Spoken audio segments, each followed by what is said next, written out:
And these sexual perversions, which are proclaimed as natural, normal, and healthy, directly attack the building block of society, which is the family. So if this video finds itself in places with school trustees or parents in Catholic educations or on a bishop's desk, ask yourself, do you want to keep on getting what you're getting, then keep on doing what you're doing? But if you desire for kids to come to know the knowledge and truth of Jesus Christ and the fullness of the Catholic faith, then something's got to change. Welcome back, everybody. We're really happy to see you today. Yeah, thanks for your time. So today we're going to talk about how there's an attack on the family that's happening within society. I'm going to share with you some quotes from Our Lady of Good Success, which are really relevant to this culture right now, and also start off with a good news story, something that we experienced within our family that has been a tremendous blessing to us just recently. So what just happened recently? Well, we just got back from attending a beautiful wedding of a young couple who met at a Bible college, young couple who's living out their faith, getting married, and seeing the sacrament as what it truly is. That's always uplifting. But the other thing that was very lovely is that the entire Yazinski family was invited. So that's Ken's parents and him and his 6 siblings. Yeah. And all their kids. So all my siblings, my extended family, they're all married except for one, and he goes by the name Father Dan, so he's not married. Everyone else is married, has kids. The remarkable thing about this, first time we've been all together in 2 years, but the day before the wedding, the bride and groom welcomed their guests for a holy hour before the Blessed Sacrament. And of course, my brother, Father Dan, exposed the Blessed Sacrament. But what I saw caught me off guard. It was my entire family at this holy hour, uncles and aunts, in-laws, cousins, all adoring our Lord together. And it just struck me, isn't this a foretaste of heaven? To gaze upon our Lord together as a family. Isn't that what God's will is for each one of our families? To gaze upon his face, the beatific vision for all eternity, together united upon him.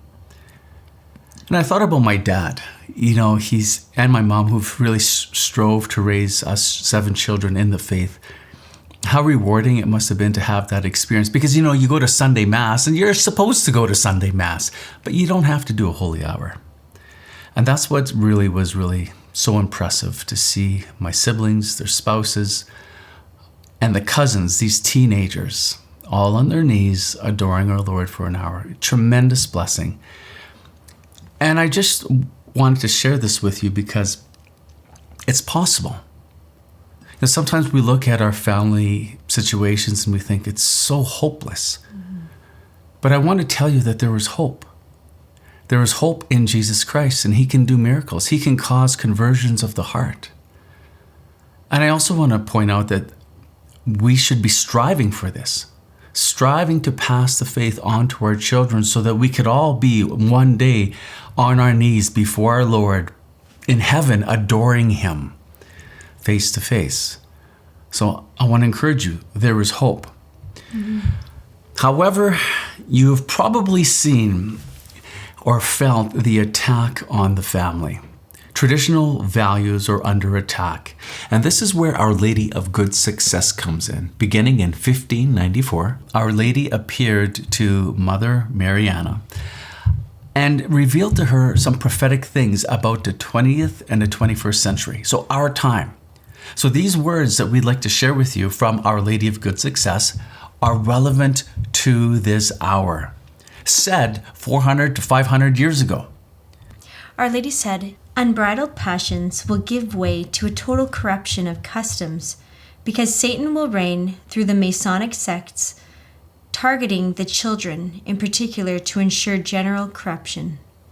I think it's pretty clear if you ask anybody who lived in the 1950s, 60s, went to school, and then they compared to today's society and education systems, they would see that things have really changed drastically. I just think what are the materials found in the libraries? Whether there are public libraries or school libraries, or even, what's being taught at the universities. You can see that there is a general corruption of society. Yeah, total corruption of customs. Think about the custom, for example, of just marriage. The marriage is the building block of society. if you destroy the building block, you destroy society. So I believe it was St. John Paul II that said, as the family goes, so goes society. We see the attack on the family, whether it be a breakdown of the marriage unit, the nuclear family between a man and a woman. We see it through separation, families separating.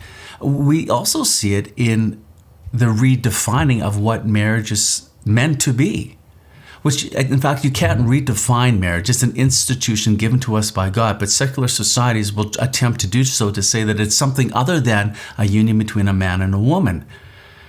And so we have, this is, friends, this is incredibly serious.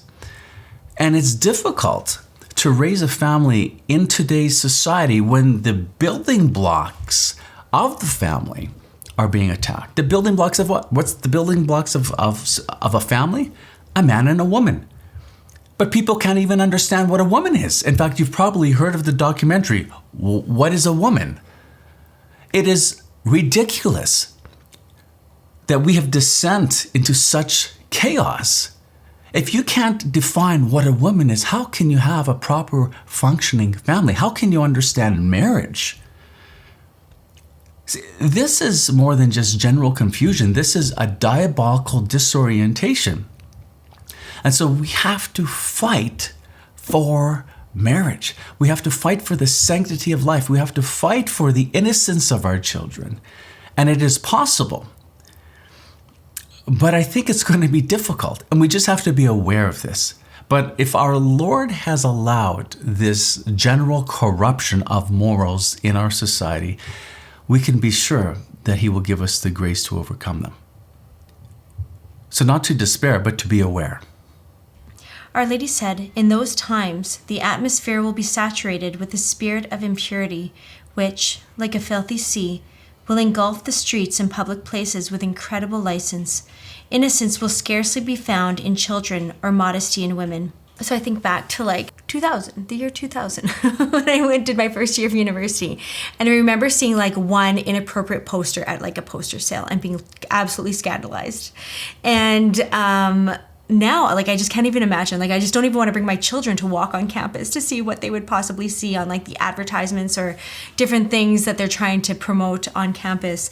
But I think even, like, just among our peers, you know, I was talking to a mom who was sharing with me how recently at her daughter's school, they've adjusted the modesty code, like the dress code, to allow for crop tops. So now young girls can show their midriffs.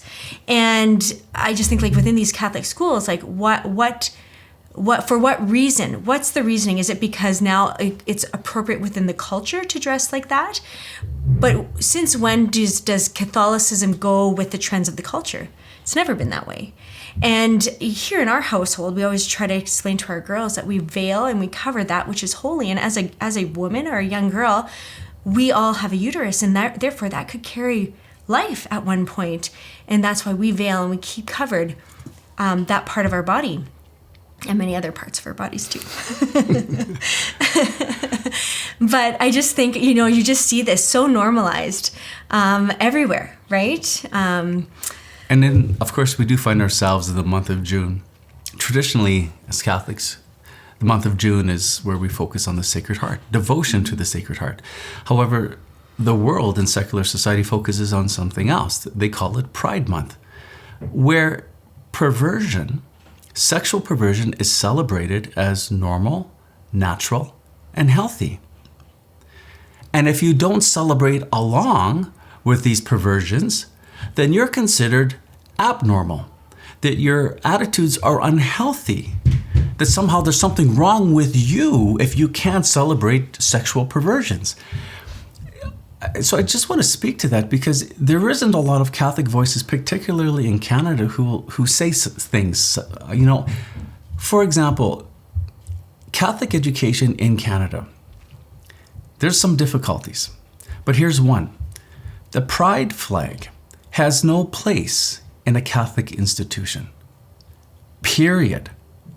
Because the symbol of the rainbow flag represents values that are contrary to natural law and divine law.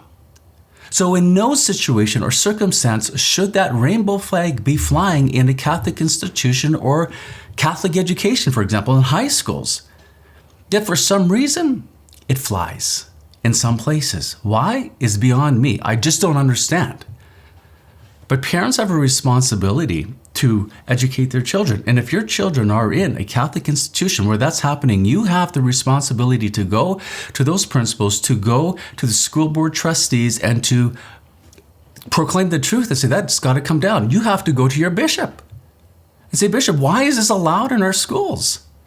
Ultimately, he's the moral authority at the top in the diocese. This can't happen, friends, because it's offensive to God. That's the first thing. We have forgotten that sin offends God. We're so concerned about being polite and kind to our neighbor and pastoral, but it's not pastoral if it's not true. But first and foremost, sexual perversion offends God. Secondly, it harms children. It's harmful to their psychological and sexual development. It's harmful to them. So, are we being intolerant? Wow.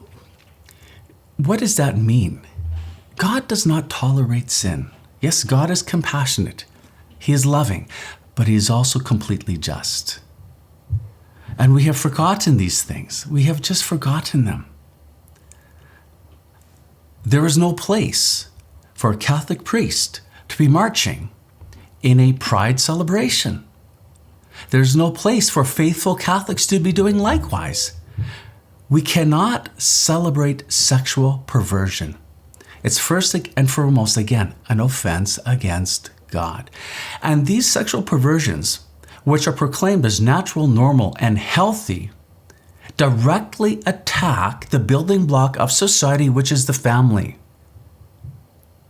Every one of these sexual perversions in some way, directly or indirectly, attack the building block of society, the family. And as family goes, so goes society. So we have a responsibility to do something about it. Think about this. Jesus says to the disciples, go and make disciples of all nations. So it's within the mandate of the Catholic Church to make disciples. How do you make disciples? Proclaim. You have to proclaim the truth. But when you are silent, when the lies are being proclaimed, we are acting in contradiction to the nature of what it means to be Catholic. Right now, at least within Canada, the church is silent on these things. We can't be silent anymore. The family will suffer. It's gone are the days of trying to be polite and trying to please everyone. You just can't do it. Look at what it's got us. Most Catholics don't believe in what the church teaches. They don't believe in the real presence. Most Catholics go along to get along. You find yourself then far gone from Christ. Most Catholics are contracepting their children out of existence. This is a great offense to God. Now is not the time to sit back. Now is the time to proclaim. And this is one reason why we wanted to share this with you. For the last 25 years, I've been working in the circles of the new evangelization, I guess you could call it. Going to conferences, speaking at conferences, doing parish missions. And there's always been this emphasis within the encyclicals of the church and general feeling of these new evangelization circles that we have to go make disciples of all nations. I think we have to acknowledge that it hasn't been going very good. We think we have to acknowledge that the efforts of the new evangelization have made headways in some areas, but in others we have stepped way back. And all you have to do is look at the pews. Or you can look at the bishop's annual appeal and see how much money is coming in, because people give to what they love. So are we being effective in our evangelization? My thought is in most areas, no. Most areas, no. And I think what we have to do is redefine the battle line.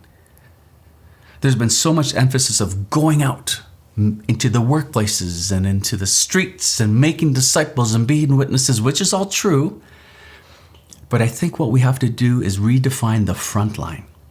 And the front line of the battle is the family. We need to refocus our efforts of evangelization on the family. building up parents to give them tools to pass the faith on to the children.